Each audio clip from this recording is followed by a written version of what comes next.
ತುಂಬ ರೀಸನ್ಸ್ ಇದೆ ನಾನು ಯಾಕೆ ಇದನ್ನು ಮಾಡ್ತಿದ್ದೀನಿ ಅಂತ. ಸೊ ನಾನು ಅದನ್ನು ಮಾತಾಡ್ತಾ ಎಕ್ಸ್ಪ್ಲೇನ್ ಮಾಡ್ಕೊಂಡು ಹೋಗ್ತೀನಿ ನಿಮಗೆ. ನಾನು ಯಾಕೆ ಇದನ್ನು ಪರ್ಟಿಕ್ಯುಲರಾಗಿ ನಾನು ಹೇಳಿದೆ, ಇದನ್ನು ಪರ್ಟಿಕ್ಯುಲರಾಗಿ ಯಾಕೆ ತೊಗೊಂಡೆ ಅಂತ ನಾನು ಹೇಳ್ತೀನಿ. ಸ್ವಲ್ಪ ಅಡ್ಜಸ್ಟ್ ಮಾಡ್ಕೊಳ್ಳಿ. ನಂಗೆ ಅರ್ಥ ಆಗುತ್ತೆ, ಸ್ವಲ್ಪ ಎಲ್ಲರಿಗೂ ಟೆಕ್ನಿಕಲಾಗಿ ಅಷ್ಟು ಅರ್ಥ ಆಗಲ್ಲ ಅಂತ. ಬಟ್ ರೀಸನ್ಸ್ ನನಗೆ ಆದಷ್ಟು ನಾನು ಟೆಕ್ನಿಕಲಾಗಿ ಅರ್ಥ ಮಾಡೋಕ್ಕೆ ಟ್ರೈ ಮಾಡ್ತೀನಿ. ಸೊ ಓಕೆ, ಸ್ಟಾರ್ಟ್ ಮಾಡೋಣ. ಸೊ ತುಂಬ ಮೆಸೇಜಸ್ ಬಂತು, ತುಂಬ ಅಂದರೆ ತುಂಬ ಬಂತು. ಆ್ಯಂಡ್ ಅದರೊಳಗೆ ಕಾಮನ್ ಕ್ವೆಶ್ಚನ್ಸ್ ಬಂದಿದ್ದು 3. ಒಂದು ಬಂದು, ಸರ್ ನಿಜವಾಗ್ಲೂ ರಿಸರ್ಚ್ ನಡೆದಿದ್ಯಾ? ಸೆಕೆಂಡ್ ಒನ್, ಸರ್ ಮೇಲ್ ಬಂತಾ? ಥರ್ಡ್ ಒನ್, ಸರ್ ಒಬ್ಬ ರಿಸರ್ಚರ್ ಇವಾಗ ಅವರು ನಿಜವಾಗ್ಲೂ ಏನಾದರೂ ಮಾಡಿದ್ರು ಅದು ಕನ್ಸಿಡರ್ ಆಗುತ್ತಾ, ನಾವು ಹೇಗೆ ನಂಬೋದು ಅಂತ. ಸೊ ಫಸ್ಟಿಂದ ಸ್ಟಾರ್ಟ್ ಮಾಡೋಣ. ಫಸ್ಟ್ ಇಸ್ ರಿಸರ್ಚ್ ನಡೆದಿದ್ಯಾ? ನಾನು ಕೇಳಿದ್ರೆ my answer is no, flat no. ಯಾವುದೇ ತರಹದ ವ್ಯಾಲಿಡೇಟೆಡ್ ರಿಸರ್ಚ್ ನಡೆದಿಲ್ಲ. ಸರ್ ನೀವು ಹೇಗೆ ಹೇಳ್ತೀರಾ, ನೀನು ಹೇಗೆ ಹೇಳ್ತೀಯ ಗುರು ರಿಸರ್ಚ್ ನಡೆದಿಲ್ಲ ಅಂತ? ಅಲ್ಲಿ ಭಾಷಣ ಇದೆ, ಒಂದು ಸೂಪರ್ಸಾನಿಕ್ ಸ್ಪೀಡಲ್ಲಿ ಹೋಗ್ತಿರೋ ಆಕ್ಟಾಕಾಪ್ಟರ್ ಅಂದರೆ 8 ಭುಜಗಳಿರುವ ಒಂದು ಡ್ರೋನ್ ಅಷ್ಟೇ ಆಕ್ಟಾಕಾಪ್ಟರ್ ಅಂದರೆ. ಅದೇ ಥರ ಕ್ವಾಡ್ ಅಂದರೆ 4, ಹೆಕ್ಸಕಾಪ್ಟರ್ ಅಂದರೆ 6 ಭುಜಗಳಿರುವ ಯಂತ್ರ, ಅಷ್ಟೇ ಡಿಫ್ರೆನ್ಸ್. ಸೊ ಸೂಪರ್ಸಾನಿಕ್ ಸ್ಪೀಡಲ್ಲಿ ಅದು ಹೋಗ್ತಿದ್ಯಂತಲ್ಲ, ಅದು ಯಾರು ಮಾಡಿಲ್ವಂತಲ್ಲ, ಅದಕ್ಕೆ ಒಂದು ಪೇಟೆಂಟು ಬರ್ಬೋದಲ್ಲ. ಯಾಕೆ ಇಲ್ಲ ಅಂತ ಹೇಳ್ತಿದ್ಯಾ? ಅದು ರಿಸರ್ಚ್ ಅಲ್ವಾ? ಯಾಕೆ ಅದು ರಿಸರ್ಚ್ ಅಲ್ಲ ಅಂತ ಹೇಳ್ತಿದ್ಯಾ ಅಂದರೆ, ನಂದು ಸ್ಪೆಷಲೈಸೇಷನ್ ಬಂದ್ಬಿಟ್ಟು ಹೈ ಸ್ಪೀಡ್ ಫೆನೋಮಿನಾ. ಹಂಗಂದ್ರೆ ಇವಾಗ ನಾವು ಸ್ಪೀಡ್ ಬಗ್ಗೆ ಮಾತಾಡಿದ್ರೆ 4 ರೆಜಿಮ್ಸ್ ಬರುತ್ತೆ, 4 ಲೆವೆಲ್ಗಳು. ಒಂದು ಸಬ್ಸಾನಿಕ್ ಅಂತ ಬರುತ್ತೆ, ಒಂದು ಟ್ರಾನ್ಸಾನಿಕ್ ಅಂತ ಬರುತ್ತೆ, ಒಂದು ಸೂಪರ್ಸಾನಿಕ್ ಅಂತ ಬರುತ್ತೆ, ಒಂದು ಹೈಪರ್ಸಾನಿಕ್ ಅಂತ ಬರುತ್ತೆ. ಸೊ ಇವಾಗ ನಾವು ಸೂಪರ್ಸಾನಿಕ್ ಅಂತ ಕನ್ಸಿಡರ್ ಮಾಡಿದ್ರೆ ಅದೇ ಆದ ಒಂದು ಡಿಸೈನ್ ಮಾಡುವ ಪದ್ಧತಿಗಳಿರುತ್ತೆ. ಇವಾಗ ನಾನು ಒಂದು ಸೂಪರ್ಸಾನಿಕ್ ಸ್ಪೀಡಲ್ಲಿ ಹಾರುವ ಯಂತ್ರವನ್ನು ನಾನು ಡಿಸೈನ್ ಮಾಡಬೇಕು ಅಂದರೆ ನಾನು ಫಸ್ಟು ಡಿಸೈನ್ ಮಾರ್ಕ್ ನಂಬರ್ ಅಂತ ಕನ್ಸಿಡರ್ ಮಾಡ್ತೀನಿ. ಮಾರ್ಕ್ 2 ಇಂದ ಮೇಲ್ ಹೋಗುವ ಎಲ್ಲ ಯಂತ್ರಗಳಿಗೆ ನಾವು ಸೂಪರ್ಸಾನಿಕ್ ವೆಹಿಕಲ್ಸ್ ಅಂತ ಕರಿತೀವಿ. So design mark number 1 consider ಮಾಡ್ತೀನಿ. ಸೆಕೆಂಡ್ ಬರೋದು ನಂದು ವಿಸ್ಕಾಸಿಟಿ ಕನ್ಸಿಡರ್ ಮಾಡ್ತೀನಿ, ಟೆಂಪರೇಚರ್ ಕನ್ಸಿಡರ್ ಮಾಡ್ತೀನಿ, ಪ್ರೆಷರ್ ಕನ್ಸಿಡರ್ ಮಾಡ್ತೀನಿ. ಸೊ ಈ ವೇರಿಯಬಲ್ಸ್ ನಾನು ಏನು ಮಾಡ್ತೀನಿ ಅಂದರೆ ಈಕ್ವೇಷನ್ಸ್ ಬರುತ್ತೆ, ಗವರ್ನಿಂಗ್ ಈಕ್ವೇಷನ್ಸ್ ಅಂತ ನಾವು ಕರಿತೀವಿ. ಈ ಈಕ್ವೇಷನ್ಸ್ ಅಲ್ಲಿ ನಾವು ಅದನ್ನ ಇನ್ಕಾರ್ಪೊರೇಟ್ ಮಾಡ್ತೀವಿ. ಹಂಗಾದ್ರೆ ನಮಗೆ ಸಿಕ್ಕಿರೋ ವ್ಯಾಲ್ಯೂಸ್ನ ಅದಕ್ಕೆ ರೀಪ್ಲೇಸ್ ಮಾಡ್ತೀವಿ ಅಷ್ಟೇ. ಸೊ ಅದರಿಂದ ನಮಗೆ ಒಂದು ಶೇಪ್ ಬರುತ್ತೆ, ಸೂಪರ್ಸಾನಿಕ್ ಬಾಡಿ ಬರುತ್ತೆ. ಓಕೆ, ಅದನ್ನ ನಾವು ಸೂಪರ್ಸಾನಿಕ್ ಬಾಡಿ ಅಥವಾ ಅದನ್ನ ನಾವು ಕ್ಯಾಡ್ ಮಾಡೆಲ್ ಮಾಡಿಬಿಟ್ಟು ನಾವು ಅನಾಲಿಸಿಸ್ ಮಾಡ್ತೀವಿ. ಸೊ ಡ್ರೋನ್ ಯಾಕೆ ಆಗಲ್ಲ, ಡ್ರೋನ್ ಯಾಕೆ ಸೂಪರ್ಸಾನಿಕ್ ಸ್ಪೀಡಲ್ಲಿ ಹೋಗೋಕ್ಕಾಗಲ್ಲ ಅಂದರೆ, ನೀವು ಯಾವುದೇ ಒಂದು ಸೂಪರ್ಸಾನಿಕ್ ಬಾಡಿ ಎಕ್ಸ್ಟ್ರೂಡ್ ಮಾಡಿದ್ರು, ಸೊ ಪ್ಲೀಸ್ ಒನ್ ರಿಕ್ವೆಸ್ಟ್, ಯಾರು ಕಾಲ್ ಮಾಡೋಕ್ಕೆ ಹೋಗಬೇಡಿ, ವಿಡಿಯೋ ಕಾಲ್ದೆಲ್ಲ ಮಾಡೋಕ್ಕೆ ಹೋಗಬೇಡಿ, ಇಂಟ್ರಪ್ಟ್ ಆಗುತ್ತೆ ನನಗೆ. ಸೊ ನನ್ನ ಆಗಲೇ ಹೇಳ್ದಂಗೆ ಒಂದು ಸೂಪರ್ಸಾನಿಕ್ ಬಾಡಿ ಅಂತ ನಾವು ಇದು ಮಾಡಬೇಕು ಅಂತ ಹೇಳಿ, ಈ ಡ್ರೋನ್ ಯಾಕೆ ಒಂದು ಸೂಪರ್ಸಾನಿಕ್ ಬಾಡಿ ಆಗಲ್ಲ ಅಂತ ಹೇಳಿದ್ರೆ, ನಾವು ಒಂದು ಸೂಪರ್ಸಾನಿಕ್ ಸ್ಪೀಡಲ್ಲಿ ಹೋದರೆ ಆ ಸೂಪರ್ಸಾನಿಕ್ ಬಾಡಿ ಮೇಲೆ ಶಾಕ್ ವೇವ್ಸ್ ಅಂತ ಬೀಳುತ್ತೆ. ಆ ಶಾಕ್ ವೇವ್ಸ್ ಅಂತ ಬಿದ್ದಾಗ ಸೂಪರ್ಸಾನಿಕ್ ಸ್ಪೀಡಲ್ಲಿ ಬೌಂಡ್ರಿ ಲೇಯರ್ ಅಂತ ಒಂದಿರುತ್ತೆ. ಬೌಂಡ್ರಿ ಲೇಯರ್ ಅಂದರೆ ಏನಪ್ಪ ಅಂತ ಹೇಳಿದ್ರೆ, ನೀವು ಒಂದು ಗ್ಲಾಸ್ ತಗೊಂಡು ಒಂದು ನಲ್ಲಿ ಕೆಳಗೆ ಇಟ್ಟರೆ ಆ ಗ್ಲಾಸ್ ಮೇಲೆ ಒಂದು ಥಿನ್ ಲೇಯರ್ ನೀರು ಓಡುತ್ತೆ, ಅದಕ್ಕೆ ನಾವು ಬೌಂಡ್ರಿ ಲೇಯರ್ ಅಂತ ಹೇಳ್ತೀವಿ. ಆ ಬೌಂಡ್ರಿ ಲೇಯರು ಸೂಪರ್ಸಾನಿಕ್ ಸ್ಪೀಡ್ಸಲ್ಲಿ ತುಂಬ ಚಿಕ್ಕದಿರುತ್ತೆ. ಅದ್ರ ಮೇಲೆ ಶಾಕ್ಸ್ ಬಿದ್ದಾಗ ಅಲ್ಲಿ ಗ್ಯಾಪ್ ಬರುತ್ತೆ. ಆ ಗ್ಯಾಪಿಂದ ನಾವು ಸ್ಟ್ಯಾಗ್ನೇಷನ್ ಪ್ರೆಷರ್ ಎಲ್ಲ ಫಾರ್ಮ್ ಆಗುತ್ತೆ. ಸೊ ಈ ಥರದ್ದು ತುಂಬ ಸಿವಿಯರ್ ಫೆನಾಮಿನನ್ಸ್ ಇವೆಲ್ಲ. ಇದರಿಂದ ಏರೋಡೈನಮಿಕಲ್ ಹೀಟಿಂಗ್ ಆಗುತ್ತೆ. ಸೊ ಈ ಥರದ್ನ ಒಂದು body which is not streamlined in shape ಅಂತ ಹೇಳಿದ್ರೆ, ಇವಾಗ ನಾವು ಒಂದು ಹದ್ದು ನೋಡ್ಬೋದು. ಒಂದು ಹದ್ದು ನೋಡಿದ್ರೆ ಅದ್ರ ಶೇಪು ಸ್ಟ್ರೀಮ್ಲೈನ್ಡ್ ಆಗಿರುತ್ತೆ. ಹಂಗಾದ್ರೆ ಅದು ಮುಂದೆ ಹೋಗೋದಕ್ಕೆ ಹೆಲ್ಪ್ ಮಾಡಂಗೆ ಇರುತ್ತೆ ಅದ್ರ ಬಾಡಿ ಸ್ಟ್ರಕ್ಚರು. ಸಿಮಿಲರ್ಲಿ ಒಂದು ಸೂಪರ್ಸಾನಿಕ್ ಬಾಡಿ ಅದರಿಂದ ಆ ಈಕ್ವೇಷನ್ ಇಂದ ಬರುವಂಥ ಎಲ್ಲ ಬಾಡೀಸೂ ಅದೇ ಥರ ಸ್ಟ್ರೀಮ್ಲೈನ್ಡ್ ಆಗೇ ಇರಬೇಕು. ನಾವು ಇನ್ನು ಸಿಂಪಲ್ ಆಗಿ ಹೇಳಬೇಕಂದ್ರೆ, ನಾವು ಇಡ್ಲಿ ಹಿಟ್ಟನ್ನ ಯೂಸ್ ಮಾಡಿಬಿಟ್ಟು ಪುಳಿಯೋಗರೆ ಮಾಡೋದಕ್ಕೆ ಆಗಲ್ಲ. ಇಡ್ಲಿ ಹಿಟ್ಟು ಇರೋದು ಇಡ್ಲಿ ಮಾಡೋದಕ್ಕೆ. ಸೊ ಅದು ಇದಕ್ಕೆ ಮ್ಯಾಚ್ ಇಲ್ಲ. ಸೊ ಸೂಪರ್ಸಾನಿಕ್ ಸ್ಪೀಡಲ್ಲಿ ಡ್ರೋನ್ ಹೋಗುತ್ತಾ? ಇದು ಚಾನ್ಸೇ ಇಲ್ಲ. ಸೂಪರ್ಸಾನಿಕಲ್ಲಿ ಈ ಥರ ಡ್ರೋನ್ ಹೋಗೋದಕ್ಕೆ ಚಾನ್ಸೇ ಇಲ್ಲ. ನಾವು ಈ ಡ್ರೋನ್ಸ್ ಎಲ್ಲ ಸಬ್ಸಾನಿಕ್ ಸ್ಪೀಡ್ಸಲ್ಲಿ ಬರುತ್ತೆ. ಸಬ್ಸಾನಿಕ್ ಸ್ಪೀಡ್ಸಲ್ಲಿ ನಾವು ಕನ್ಸಿಡರ್ ಮಾಡೋದು ಲ್ಯಾಮಿನಾರ್ ಫ್ಲೋ ಮತ್ತು ಟರ್ಬ್ಯುಲೆಂಟ್ ಫ್ಲೋ ಅಂತ ಇರುತ್ತೆ. ಆ್ಯಂಡ್ ಟ್ರಾನ್ಸಿಷನ್ ಅಂತ ಇದು ಮಾಡ್ತೀವಿ ನಾವು. Transition from laminar to turbulent flow ಅನ್ನೋದನ್ನ ನಾವು ಸ್ಟಡಿ ಮಾಡ್ತೀವಿ. That is a predominant fluid dynamic parameter. ನಾವು ಅದ್ರ ಬಗ್ಗೆ ಓದೋದು. ಸೂಪರ್ಸಾನಿಕ್ ಸ್ಪೀಡ್ಸಲ್ಲಿ. So next question. So first ಕ್ವೆಶನ್ಗೆ ಆನ್ಸರ್ ಬಂತು, ಸೂಪರ್ಸಾನಿಕ್ ಸ್ಪೀಡ್ಸಲ್ಲಿ ಆ ಡ್ರೋನು ಹೋಗೋಕ್ಕೆ ಚಾನ್ಸೇ ಇಲ್ಲ. ನೆಕ್ಸ್ಟ್ ಕ್ವೆಶನ್ ಇಸ್, ಸರ್ ಹಾಗಾದರೆ ಇದ್ರ ಬಗ್ಗೆ ರಿಸರ್ಚೇ ನಡೆದಿಲ್ವಾ, ಏನೂ ಮಾಡಿಲ್ವಾ ಇದ್ರ ಬಗ್ಗೆ? ನನ್ನ ಆನ್ಸರ್ ತಿರ್ಗಾ ನೋ, ಝೀರೋ ರಿಸರ್ಚ್. ಅದಕ್ಕೂ ಎಕ್ಸ್ಪ್ಲೇನ್ ಮಾಡ್ತೀನಿ. ಯಾಕೆ ಅಂತ ಹೇಳಿದ್ರೆ, ಒಂದು ರಿಸರ್ಚ್ ಮಾಡಕ್ಕೆ ನಾನು ಸ್ಟಾರ್ಟ್ ಮಾಡೋಕ್ಕಿಂತ ಮುಂಚೆ ನಾನು ಏನು ಮಾಡ್ತೀನಿ ಅಂತ ಹೇಳಿದ್ರೆ ಲಿಟ್ರೇಚರ್ ರಿವ್ಯೂ ಅಂತ ಹೇಳ್ತೀವಿ. ಲಿಟ್ರೇಚರ್ ರಿವ್ಯೂ ಅಂದರೆ, ನಾನು ಇವಾಗ ಒಂದು ರಿಸರ್ಚ್ ಬಗ್ಗೆ ಮಾಡಬೇಕು ಅಂತ ಹೇಳಿದ್ರೆ ನಾನು ಸುಮ್ಮನೆ ಗೂಗಲಲ್ಲಿ ಹೋಗ್ಬಿಟ್ಟು ಇವಾಗ ನಂದು ರಿಸರ್ಚ್ ಟಾಪಿಕ್ ಬಂದುಬಿಟ್ಟು ಸ್ಪೇಸ್ ರೈಡರ್ ಅಥವಾ ವೇವ್ ರೈಡರ್ ಅಂತ ಹೇಳ್ತೀನಿ. ನಾನು ಅದನ್ನು ಗೂಗಲಲ್ಲಿ ಹೋಗಿ ವೇವ್ ರೈಡರ್ ಅಂತ ಇದು ಮಾಡಿದ್ರೆ ನನಗೆ ವೇವ್ ರೈಡರ್ ಪೇಪರ್ ಅಂತ ಕೊಟ್ಟರೆ ಲಕ್ಷ ಬರುತ್ತೆ. ನಾನು ಎಲ್ಲ ಓದೋದಕ್ಕಾಗಲ್ಲ, ಅಂದರೆ ಅಷ್ಟೊಂದು ಟೈಮ್ ಇರಲ್ಲ. ಇಟ್ ಈಸ್ ಹ್ಯೂಮನ್ಲಿ ಇಂಪಾಸಿಬಲ್, ಮನುಷ್ಯನಿಗೆ ಆ ಥರ ಮಾಡೋದಕ್ಕಾಗಲ್ಲ. ಸೊ ನಾನೇನು ಮಾಡ್ತೀನಿ, ಫಿಲ್ಟರ್ಸ್ ಕೊಡ್ತೀನಿ. ಯಾವ ಥರ ಅಂತ ಹೇಳಿದ್ರೆ, ಸ್ಪೇಸ್ ರೈಡರ್ ಅಂತ ಗೂಗಲ್ ಮಾಡಲ್ಲ ನಾನು, ಹೈಪರ್ಸಾನಿಕ್ ಸ್ಪೇಸ್ ರೈಡರ್ ಅಂತ ಮಾಡ್ತೀನಿ. ಹೈಪರ್ಸಾನಿಕ್ ಅನ್ನೋ ವರ್ಡ್ ಬರುತ್ತೆ, ಸೊ ಫಿಲ್ಟರ್ ಆಗುತ್ತೆ ಅದು. ಸಿಮಿಲರ್ಲಿ ನೆಕ್ಸ್ಟ್ ಫಿಲ್ಟರ್ ಕೊಡ್ತೀನಿ, ಬ್ಲಂಟೆಡ್ ಹೈಪರ್ಸಾನಿಕ್ ವೇವ್ ರೈಡರ್ ಅಂತ.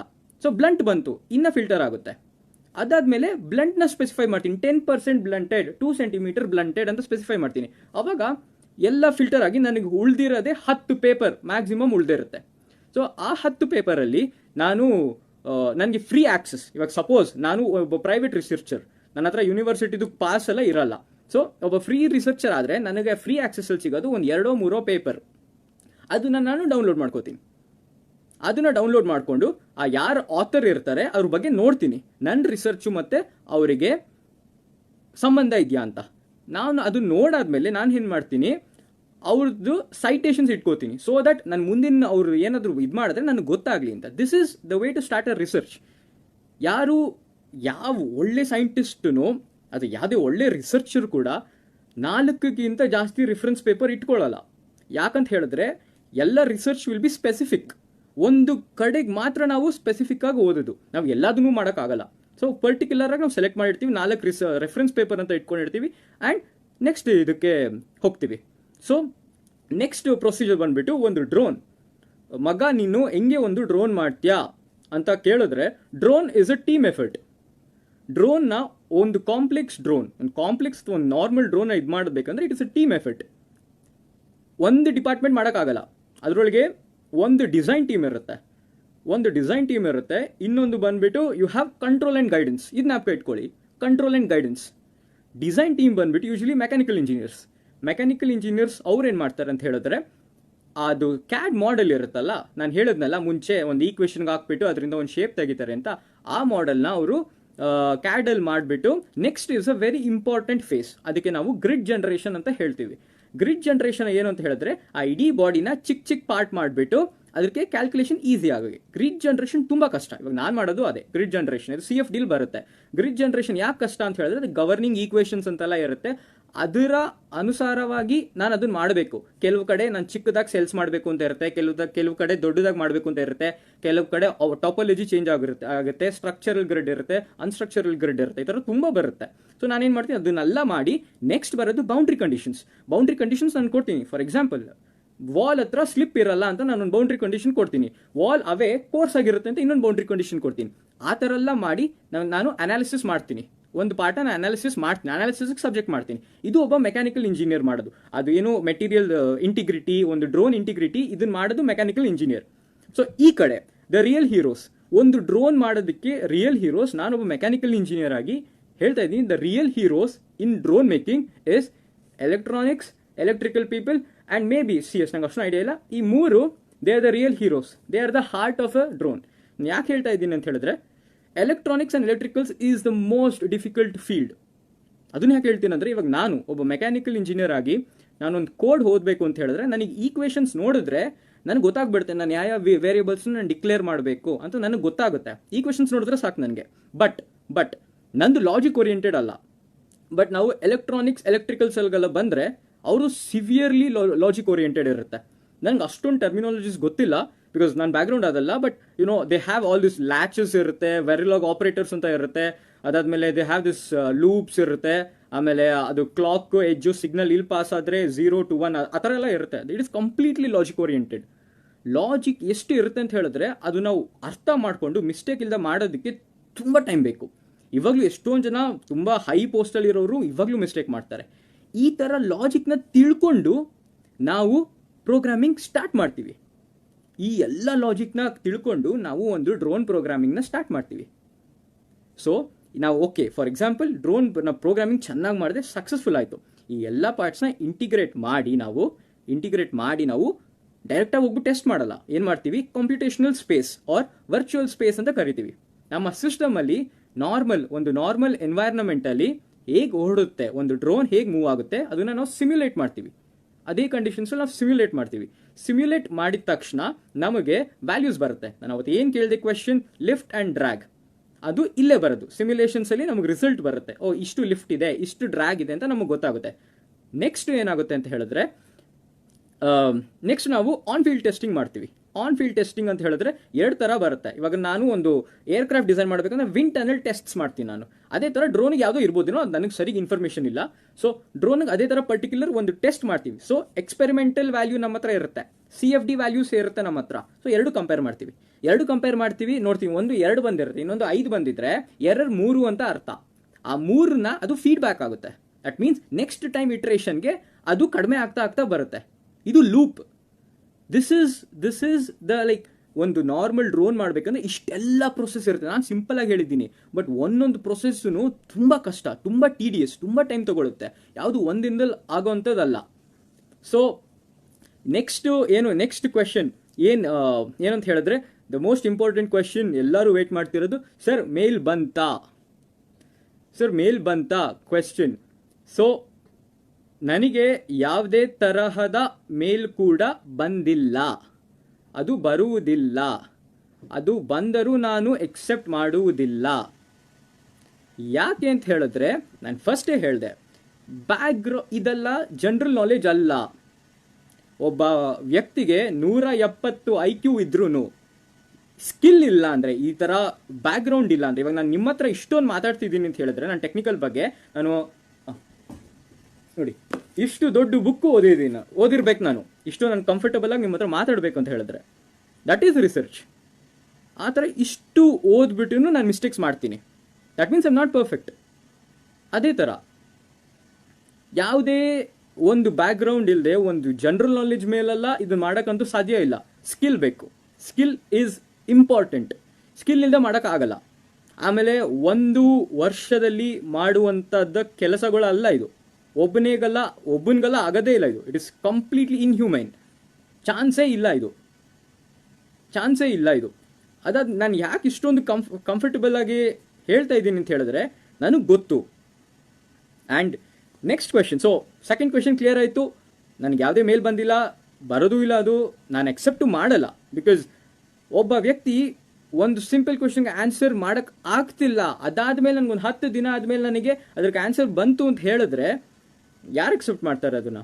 So that being side, next question ನನಗೆ ಬಂದಿದ್ದು, ಸರ್ ನೆಕ್ಸ್ಟ್ ಒಬ್ಬ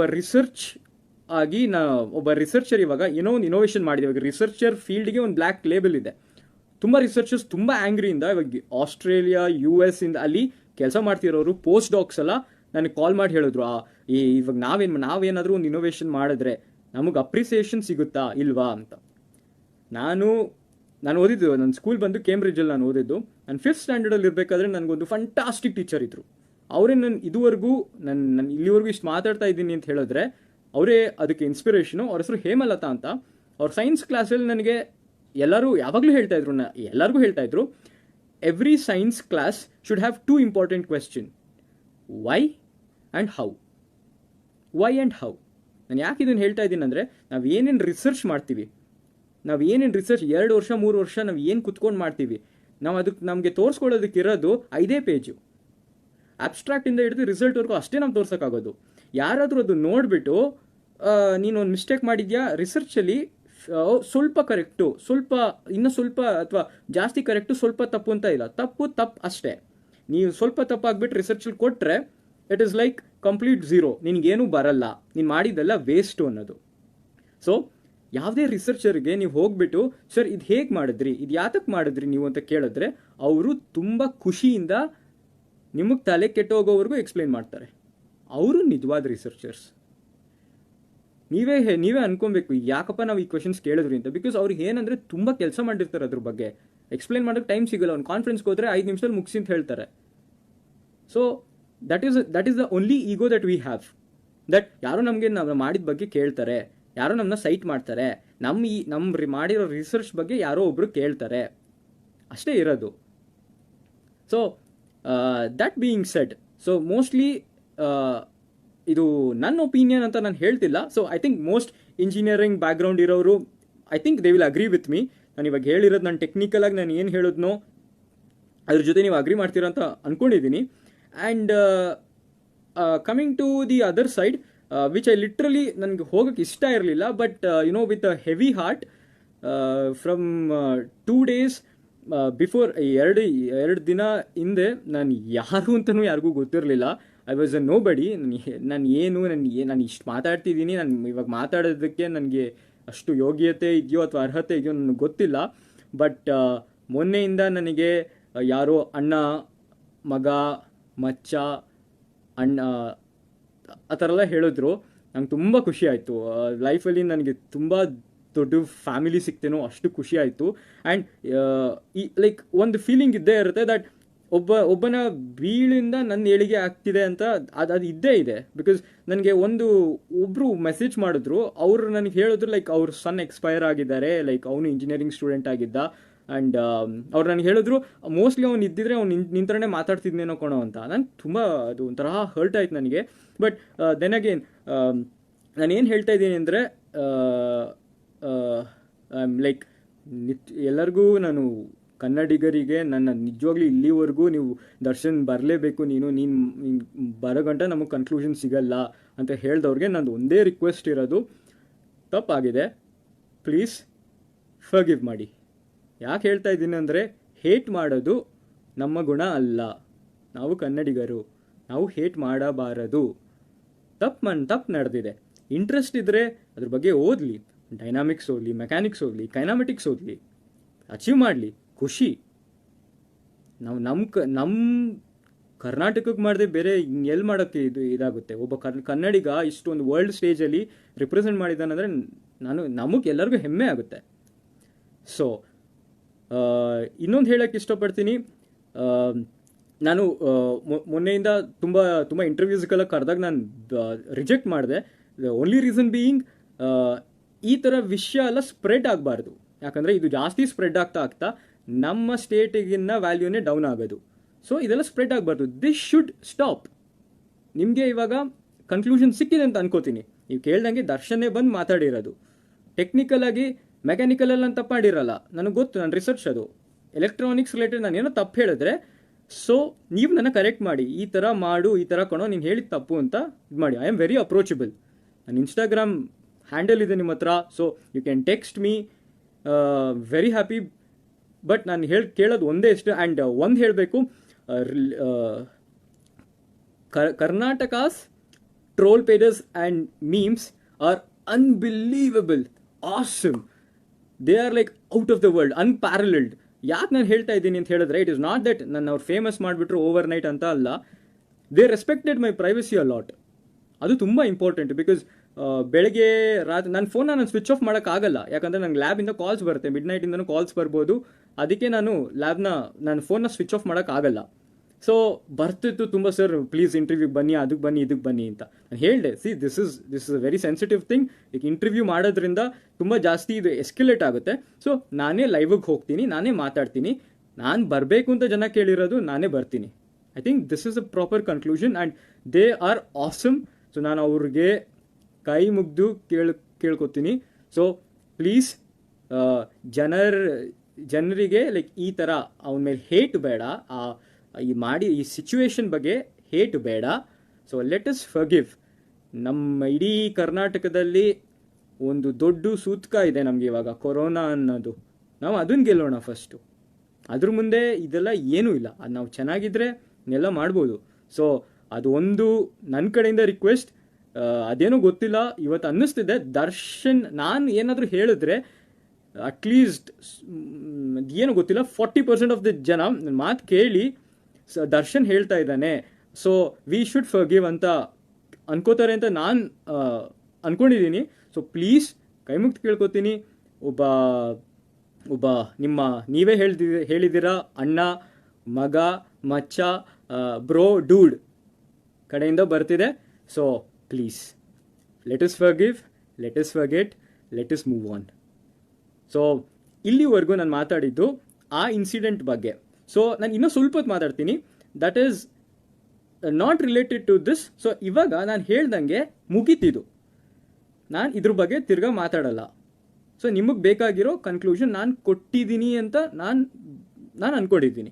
ಸೊ ನೆಕ್ಸ್ಟ್ ನಾನು ಮಾತಾಡೋದು, ತುಂಬ ಜನ ನನಗೆ ಲೈಕ್ ಸರ್ ನಾವು ಟೆಕ್ನಿಕಲ್ ಫೀಲ್ಡಲ್ಲಿ ಇದ್ದೀವಿ, ನಾವು ಈ ಥರ ಮಾಡ್ತಾ ಇದ್ದೀವಿ, ಹೌ ಕ್ಯಾನ್ ವಿ, ನಮಗೆ ಅಡ್ವೈಸ್ ಬೇಕು ಆ ಥರ ಇದು.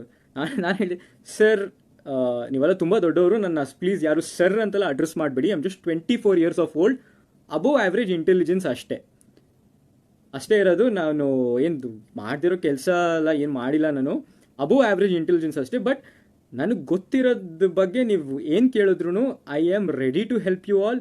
ಆ್ಯಂಡ್ ನನಗೆ ಗೊತ್ತಿಲ್ಲ ಅಂತ ಹೇಳಿದ್ರು, ನನ್ನ ಲ್ಯಾಬಲ್ಲಿ ನನ್ನ ಪಕ್ಕ ಇದೊಂದು ಹೇಳಬೇಕು, ನನ್ನ ಲ್ಯಾಬಲ್ಲಿ ನನ್ನ ಪಕ್ಕ ನಿಕೋಲಸ್ ಅಂತ ಕೂತ್ಕೋತಾನೆ, ನಿಕೋಲಸ್ ಜಾರ್ಡಿನ್ ಜಾಕ್ ಅಂತ, ಫ್ರೆಂಚಿಂದ. Most amazing person.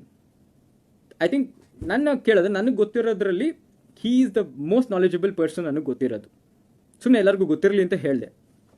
ನಾನು ಒಂದು 10% ಇಲ್ಲ ನಾನಂತ ಅಂತ ಅನ್ಕೋತೀನಿ. ನಿಮ್ಗೇನಾದರೂ ಆ ಥರ ಡೌಟ್ ಇದ್ದರೆ ನಾನು ಅವ್ರ ಹತ್ರ ಕೇಳಿ, ಅಥವಾ ನನ್ನ ಜೂನಿಯರ್ಸು ಅಥವಾ ನನ್ನ ಜೂನಿಯರ್ಸಾಗಿ ಇಲ್ಲಿ ಕೆಲಸ ಮಾಡಿದವರು IITs ತುಂಬ ಜನ ಇದ್ದಾರೆ. IIT ಡೆಲ್ಲಿ, ಖಡಗ್ಪುರ್, ಕಾನ್ಪುರ್ ತುಂಬ ಕಡೆ ಇದ್ದಾರೆ. I can help you with that. And ನಾನು ನನ್ನ ರಿಸರ್ಚಲ್ಲಿ ಇನ್ವಾಲ್ವ್ ಆಗ್ತೀನಿ. And when I come back like maybe next year ISTS ನಂದು ಒಂದು ಕಾನ್ಫರೆನ್ಸ್ ನಾನು ಪೇಪರ್ ಪ್ರೆಸೆಂಟ್ ಮಾಡಬೇಕು ಅಂತ ಅಂದ್ಕೊಂಡಿದ್ದೀನಿ. Hope everything goes good. And ನಾನು ನಿಜವಲ್ಲೂ ಆ್ಯಂಡ್ ಕರ್ನಾಟಕಕ್ಕೆ ಬಂದಾಗ ಎಲ್ಲರೂ ಹೇಳ್ತೀರಿ, ಸರ್ ಪ್ಲೀಸ್ ಬನ್ನಿ, ನೀವು ಟೆಕ್ನಿಕಲ್ ಟಾಕ್ ಮಾಡಿ ನಮ್ಮ ಕಾಲೇಜಲ್ಲಿ. ಖಂಡಿತ ಬರ್ತೀನಿ. ನನ್ನ ರಿಸರ್ಚ್ ಒಳ್ಳೆ ಫೇಸಲ್ಲಿ ಇದ್ದರೆ ನಾನು ಖಂಡಿತ ಬಂದು ಮಾತಾಡ್ತೀನಿ. ಆ್ಯಂಡ್ ಒಂದು ಫೋರಮ್ ಆರ್ಗನೈಸ್ ಮಾಡಿ ಅಂತ ಹೇಳ್ತಾಯಿದ್ರು. ಅದ್ರ ಬಗ್ಗೆ ನನಗೆ ಅಷ್ಟೊಂದು ಐಡಿಯಾ ಇಲ್ಲ. ಬಟ್ ನನ್ನ ಕರ್ನಾಟಕಕ್ಕೆ ವಾಪಸ್ ಬಂದಾಗ ನೀವು ಲೈಕ್ ಏನಾದರೂ ಇದು ಮಾಡಿ ಒಂದು ಡಿಸ್ಕಷನ್ ಏನಾದರೂ ಆರ್ಗನೈಸ್ ಮಾಡಿ ಕರೀರಿ, ಖಂಡಿತ ನಾನು ಬರ್ತೀನಿ.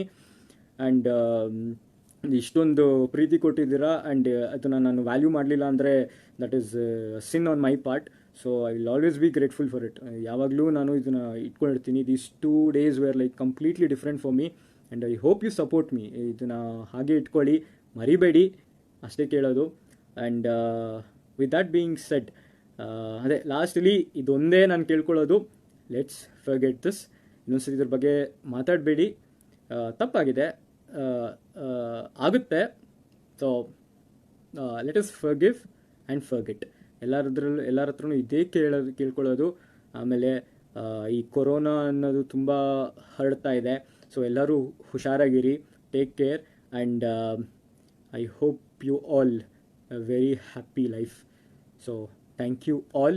ನಾನು ಇಲ್ಲಿಗೆ ನನ್ನ ಲೈವ್ ಸ್ಟ್ರೀಮ್ ಮುಗಿಸ್ತೀನಿ. Thank you all for coming and have a good night. ಶುಭರಾತ್ರಿ. Thank you.